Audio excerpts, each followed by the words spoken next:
ಇವಾಗ ಓ ವಿಭಾಗಕ್ಕೆ ಗ್ರಾಮರ್ಗೆ ಬಂದಿರೋದ ಈಸಿಯಾಗಿ ಅರ್ಥ ಮಾಡ್ಕೊಳ್ಳಿ. ಯಾವುದಾದ್ರೂ 4ಕ್ಕೆ ಸೂಚನೆಗೆ ಅನುಗುಣವಾಗಿ ಉತ್ತರಿಸಿ ಅಂತ ಕೊಟ್ಟಿದ್ದಾರೆ.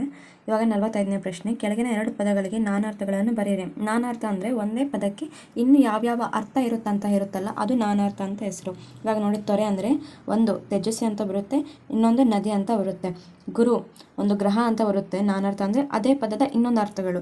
ಗ್ರಹ ಅಂತ ಬರುತ್ತೆ. 2 ಮಾತ್ರೆ, ಲಘು ಗುರು ಆಗ್ತೀವಲ್ಲ, 2 ಮಾತ್ರೆ ಅಂತ ಬರುತ್ತೆ.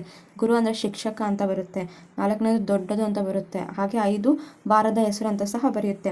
ನೆಕ್ಸ್ಟ್ ಕಲಿ ಅಂದರೆ ಶೂರ ಅಂತಲೂ ಬರುತ್ತೆ, ಒಂದು ಯುಗ. ಹಾಗೆ ಕೊಳೆ ಅಂತ ಸಹ ಬರೆಯುತ್ತೆ. ಓಕೆನಾ. ಇವಾಗ 46, ಕೆಳಗಿನ 2 ಪದಗಳಿಗೆ ಗುಣವಾಚಗಳನ್ನು ಬರೆಯಿರಿ. ಹುಸಿ ನಿದ್ದೆ ಅಂದರೆ ಅಲ್ಲಿ ಏನು ಕಾಣಿಸ್ತದೆ ಗುಣ ಅಂತ ಹೇಳ್ತಿದ್ದಾರೆ ನೋಡಿ, ಹುಸಿ. ಗೂಗೆ ಮರಿ ಅಂದರೆ ಮರಿ. ಬೆಳ್ಳಿ ಲೋಟ ಅಂದರೆ ಬೆಳ್ಳಿ. ಇವಾಗ 47ನೇದು, ಕೆಳಗಿನ 2 ಕ್ರಿಯಾಪದಗಳಿಗೆ ಧಾತು ರೂಪವನ್ನು ಬರೆಯಿರಿ ಅಂತ ಅರ್ಥ. ನಿಂದರು ನಿಲ್ಲು, ಬಂದಿತು ಬರು, ಕುಣಿದನು ಕುಣಿ. 48ನೇದು, ಕೆಳಗಿನ 2 ಕ್ರಿಯಾಪದಗಳಿಗೆ ಕಾಲವನ್ನು ಗುರುತಿಸಿ ಬರೆಯಿರಿ. ಫ್ಯೂಚರ್ ಇರುತ್ತಲ್ಲ, ಪ್ರೆಸೆಂಟ್, ಪಾಸ್ಟ್, ಫ್ಯೂಚರು. ಅದು ಹಾಡುವಳು ಭವಿಷ್ಯತ್ ಕಾಲ ಅಂದರೆ ಫ್ಯೂಚರು.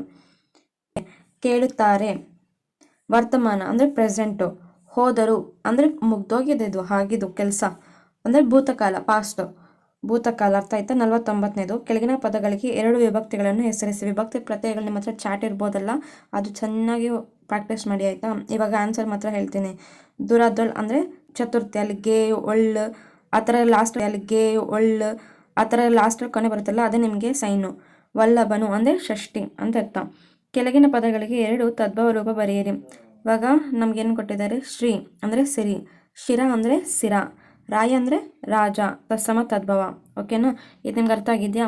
ನೆಕ್ಸ್ಟ್ ನಾನು ಲೆಟರ್ ರೈಟಿಂಗ್ಗೆ ಇನ್ನೊಂದು ವಿಡಿಯೋ ಮಾಡ್ತೀನಿ. ಬಾಯ್.